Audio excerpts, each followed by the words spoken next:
नमस्कार, मैं हूं रविंद्र जैन और आप देख रहे हैं मुंबई मास टाइम्स। आइए देखते हैं आज की मुख्य खबर।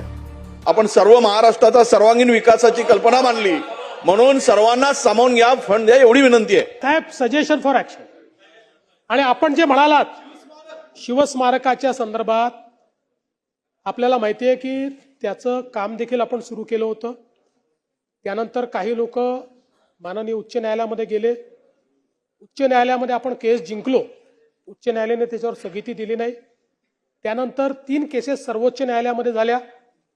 सर्वोच्च न्यायालयाने त्या तिन्ही केसेस एकत्रित करून त्याच्यावर सुनावणी घेतली आणि सुनावणी घेऊन त्यांनी त्यात निर्णय केला की जे मुद्दे हे पुन्हा मांडतायत त्या मुद्द्यांवर उच्च न्यायालयाने सुनावणी घ्यावी आणि त्या सगळ्या केसेस उच्च न्यायालयाकडे पाठवल्या. आणि पाठवत असताना उच्च न्यायालयाची सुनावणी पूर्ण होतपर्यंत स्टेटस को मेंटेन ठेवावा लागेल असं त्यांनी सांगितलेलं आहे.